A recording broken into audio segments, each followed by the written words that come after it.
And then there was grace. So this month, we have been talking about stretching. In our purpose statement every week we read that we're here to fulfill our highest potential. And what we discover the way to fulfill our highest potential as individuals and global citizens is, in the earlier part, we nurture and care for ourselves. And the way we nurture and care for ourselves is by giving ourselves to our spiritual practices. And our spirit, we give ourselves to our spiritual practice so we can stretch, not just so we can stay comfortable and stay the same. That part of what we're here to do, we are infinite beings in our truest and absolute nature, is to continue to expand who we think that we are. One of the interesting things that they've discovered in research is we actually expand more when we engage all these different modalities. So they took two groups, and they had one group just meditate 2 hours every day. They were doing Vipassana meditation. And then they had another group do an hour of Vipassana meditation and an hour of weightlifting.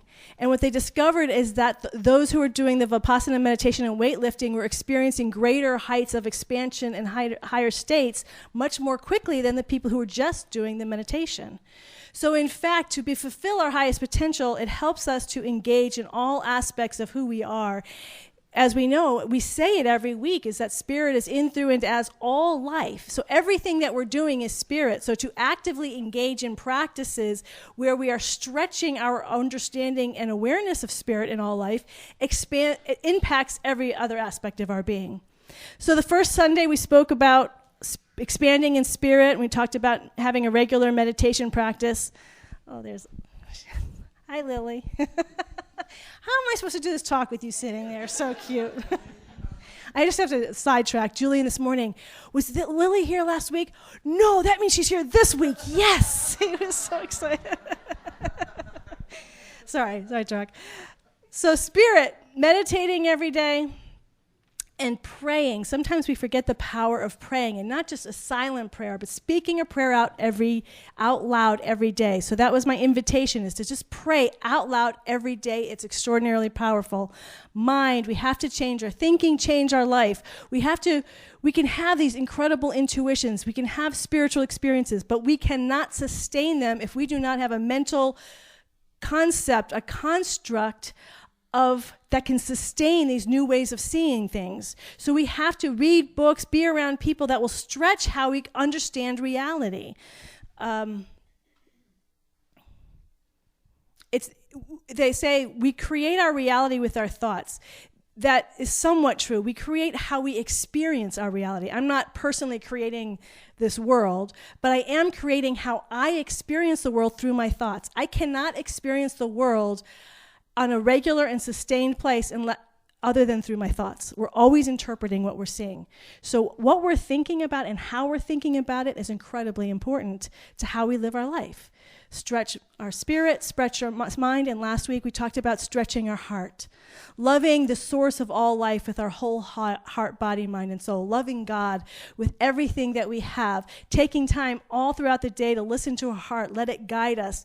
Love ourselves by listening to our own heart, become intimate and a passionate love affair with what's happening in our own heart space, and carrying that love of God and our love of self, and loving every person with whom we come in contact. No excuses, just love. Love without condition, love without reason, just love. Forgive everyone and everything. We're all imperfect. We're all making mistakes. We talked about big mistakes and small mistakes, painful mistakes, horrible mistakes, and yet forgive and forgive and forgive. So we stretch spirit, mind, heart, and this week we're talking about stretching our body.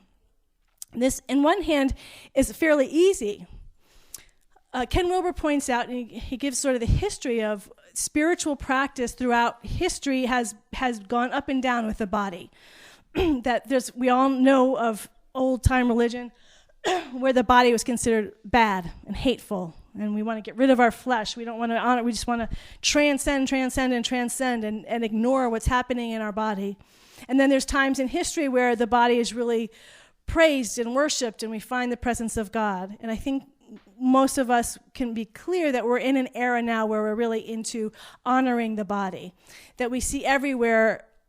It's on the one hand easy to talk about because it's everywhere in our culture. exercise, get in shape, whether it's doing a spiritual, physical practice like yoga, qigong, tai chi, or whether, and for many people who are doing yoga, it's not even a spiritual practice, it's purely physical practice, or doing weightlifting. Ken Wilber talked about, he did yoga for like 30 years and then he switched to weightlifting. And he said he had, within 6 months, more spiritual experiences just weightlifting, and said it impacts our body more. So that was his thing. Everyone has their thing. That's why, so on the one hand, we all have our thing. But even if you're just not even aware that you're doing physical exercise for spiritual stretching, it's impacting us. I absolutely believe the reason why this country and it seems all over the planet, we get so excited by sports and athletics and dancing, anything that's physical, is because we feel the automatic expansion that happens, pushing the boundaries of what our physical body can do. We love stories of people who've gone beyond what we thought was possible. My favorite story is, anyone who's heard me speak before, is Wilma Rudolph. How many of you heard me speak about Wilma Rudolph before? Yeah, okay. So I won't go too far into it. But I love it because we love the stories. She had, for those of you who don't know, she had polio, poor family, 22nd child, was never supposed to walk.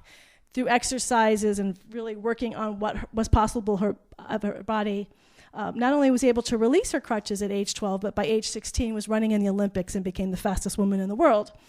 Pretty extraordinary story of what we can do with our body. And we love those stories because we inherently, I believe, feel our infinite nature. And when we push past what we think is possible, we start to feel our infinite nature more, whether we attribute it to spiritual or not. So the whole culture is let's move our body, expand our body.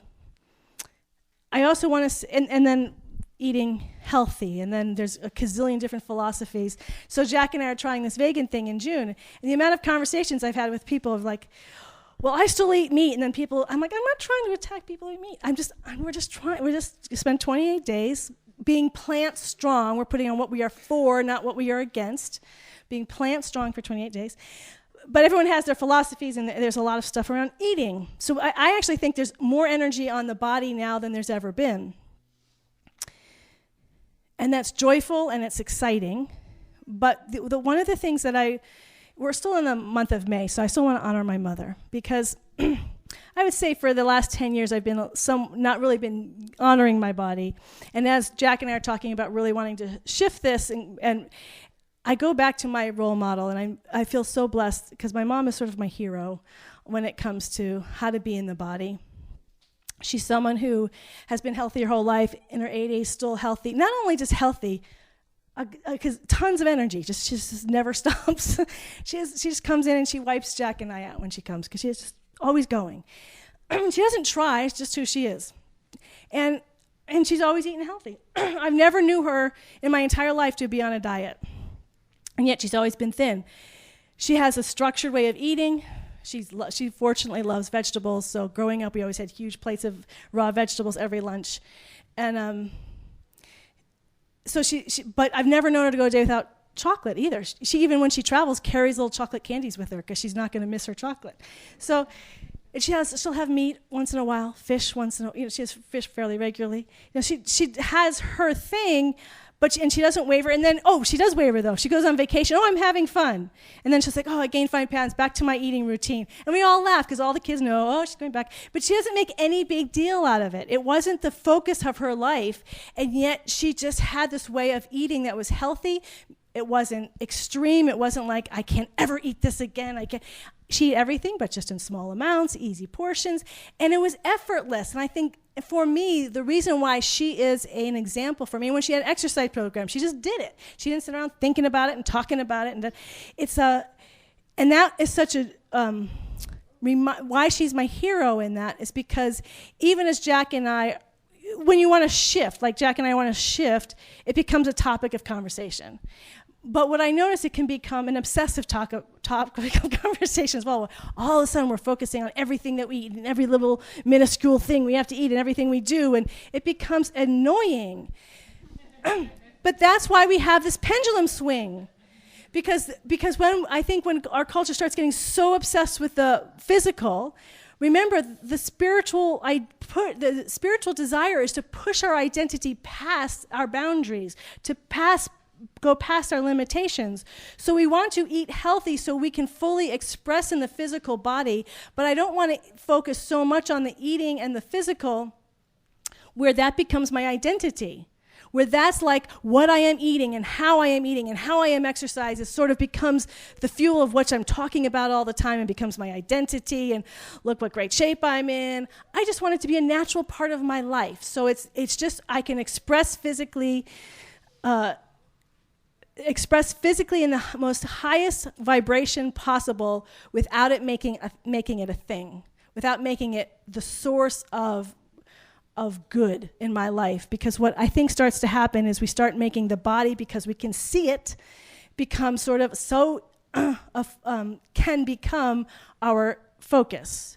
And we think that that's cause. One of the things I'm conscious of are those people who have chronic challenges. When I was going through prac training, I had a classmate who, extraordinarily beautiful man, and he had a chronic illness that no matter how much he prayed, no matter what he ate, no matter what exercise he was going to do, it was a degenerative disease, and it was just going to get worse. So in the time that I knew him, he went from a cane to a wheelchair. And it was hard for him sometimes to be in the community where people were always talking about the wholeness and the perfection of our body, and that if we continue to know who we are, he will know that wholeness and perfection, that if you eat the right things, if you do the right exercise, he knew he could do all of that stuff, and it wasn't going to impact his body. And he did do all that stuff. He ate well, he did everything he possibly could, but he had this degenerative disease. And that's why we want to be conscious that our body is a temporary vehicle, whether it is operating at the highest possibility. So what the highest possibility for each of us is different. I guess that's what I'm trying to say. We're all on a different scale. There are people who have challenges within that we don't even know that they're having. So we can use it as a way to, because it's so physical, we can use it as a way to judge people. So part of the stretching isn't just stretching our own wanting to be in our physical condition, but having complete compassion for everyone's physical body. Whatever that physical body is, it has a story to it. Julian was reminding us, he was learning some story. Oh, what was it? 2 moons. Walk 2 moons in someone else's sandals, walk a mile in someone else's sandals. We were having that conversation. We don't know people's stories. We don't know what's going on inside of them. We think we do, but we don't. So part of, as we stretch into our own, as we strive to want to operate for ourselves at the highest level possible, physically and with the food that we're eating, to have profound compassion for everyone, so everyone feels that they can be welcome without having to look or be a certain way or certain health, or not be sick or sneeze, we have the full experience of being in the body. Joel Goldsmith says, as long as we are born in this human realm, we are subject to the dual experience of health and ill health. That nobody creates ill health. It's just part of being in this world that we start to pick things up. We can do our healing work, but also to have deep compassion for everybody on their own spiritual journey. That's part of the process of stretching our bodies physically. And so I just talked about 2 totally different extremes, and that's why the body is actually kind of interesting. So I talk about Wilma Rudolph, who not only cured herself from polio, and became the fastest woman in the world. She was at the same time, Franklin Roosevelt, he had polio. He didn't cure himself. What if he had spent his time working on trying to cure himself? Would he have done what he was going to do? Maybe it wasn't for him to cure himself. And so we get into, if you're in any of the classes, we start getting into the discussion, how do I know if I'm working physically on something where I've hit that's just not mine to do, to be healed, or when do I know to keep pushing like Wilma Rudolph did? How do we know? And I don't think there's any answer to that. We're all on, Wilma Rudolph didn't do it because anyone told her. There was something within her. She was a young girl.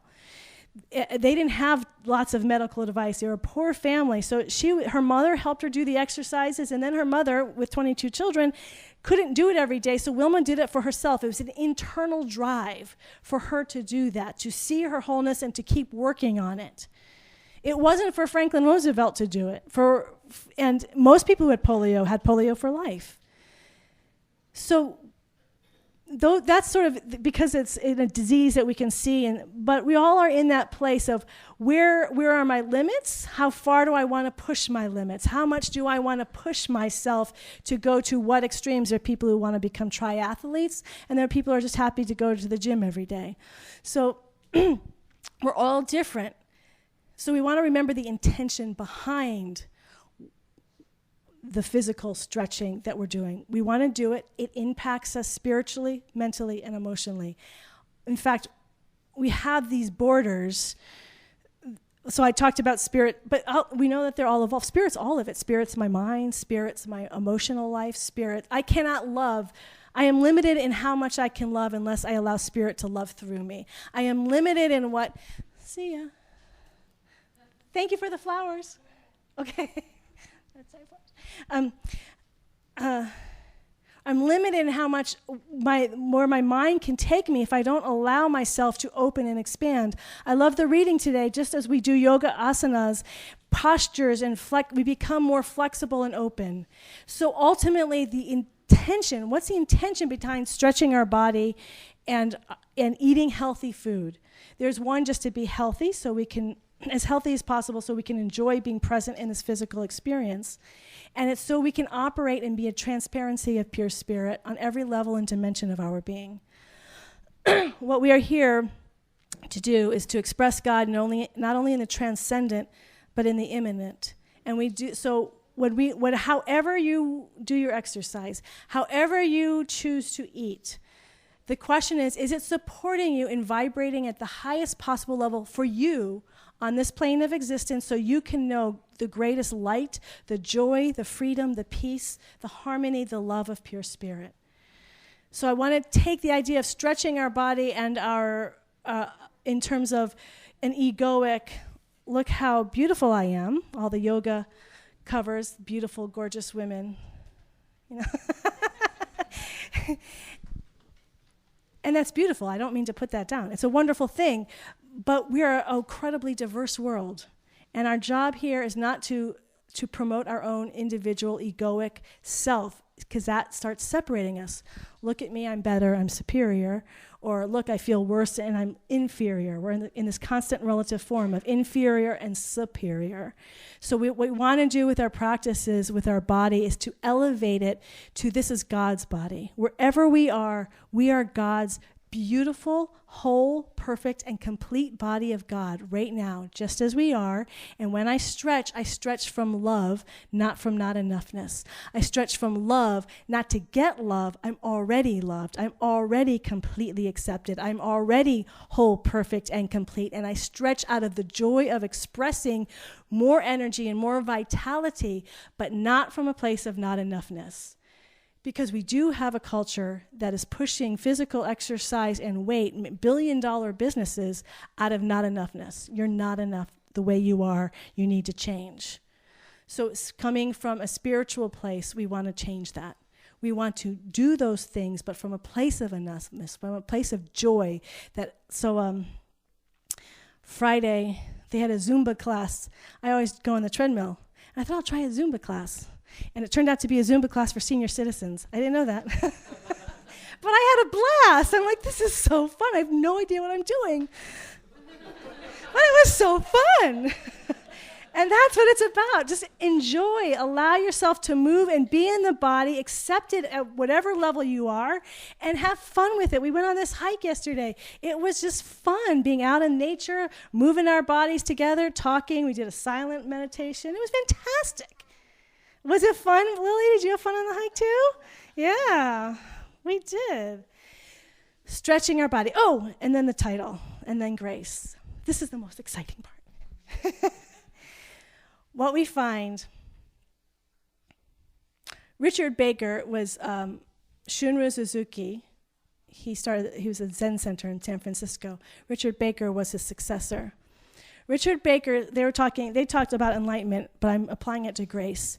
Richard Baker said, you can't make yourself be enlightened. No matter how much you meditate, you can't make yourself enlightened, but you can make yourself accident prone to become enlightened.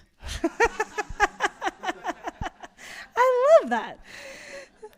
That's to me what we're doing here. We're making ourselves accident prone for grace to happen in our life. Things start to happen. For me, that reading today was so perfect because he was saying that as we stretch, we start to become more open and flexible, and we allow more energy to come in, more new ways of seeing things. And suddenly, it seems like it just happens. But all these things start to just happen effortlessly. I tried to get a reading this morning from the Tao of Pooh. Has anyone read the Tao of Pooh? Yeah, it's fantastic. But I couldn't get a really solid. Some of these are hard to get excerpts from. But basically, the idea is that Wu Wei is the idea where things just happen naturally and effortlessly. Everything just seems to work out all the time. So he's constantly quoting with Pooh, without even trying. You have Piglet who's always worrying, and Rabbit who's always busy, and Eeyore who's always worried. Pooh just is, and he just moves around, and things just sort of fall into place with him. Oh, that worked. Oh, look, that just happened. Just that's what starts to happen. We start moving into this level of grace where things just start happening, and we're not trying, and we're not efforting, we're struggle. And it's not just for ourselves. I really want to share that aspect of it. That as we begin to open, I love in our purpose statement we say, take care of yourself and then take care of each other, because that starts to happen naturally. When we start to take care of ourselves, everywhere we go, we start to become a blessing. We start being an energy and a light for other people. I know everyone in this room does that. I had a dream last night, and it was the strangest dream. All in one dream were different people that I've helped over the last 5 or 6 years, none of them in spiritual community, just sort of out in the world. And I just saw them all at once. And I'm like, wow, everywhere we go, when we're doing our work and we're loving God with our whole heart, body, mind, and soul, and we're praying and we're opening our mind to new possibilities and we're taking care of our body, we're so fully present in our body in the moment. When we go and talk to somebody, we start having a deep and rich conversation with a total stranger. It happens all the time. And what we find is then we feel their joy, we feel their resonance, and then we're expanded even more.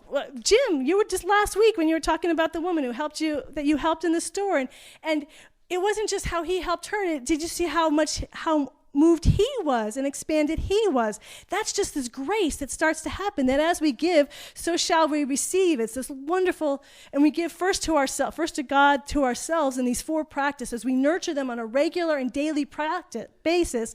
Then suddenly we become not only fulfilling our own highest potentials, but we begin to fulfill our highest potentials as global citizens, because we can't help it. Not because we should, but because it's a natural and effortless expression of who and what we really are. I was just reading about these Athonite monks, and they were saying, well, how can you be a monk? You're not out there changing the world. And he said, well, that's a very modern sort of materialistic way of looking at it. What are you doing for the world? He said, the key is, who are you in the world? And when we get really clear that who we are as a beautiful being, a transparency of light, we are doing in the world. We are blessing the world. We are creating a new world that works for everyone. A vision that is serving all people in all ways, because we can't help it, because we are expanding, the world in which we live expands. So we start spreading, this energy starts spreading and growing and waking other people up, and their blessing and their waking up blesses us in return, and we just each and all of us become beautiful points of light. I know that's sort of cliche, but these beautiful points of light that expand one another. So each and every one of you are doing that. When you take care of yourself. Taking care of yourself is not the most selfish thing you can do, it's the most generous thing you can do for this entire planet. Right? You're in the move process. Take care of yourself. We love you and support you. All of us. We're here to love and support one another. Take care of yourself. Take care of yourself spiritually, mentally, emotionally, physically.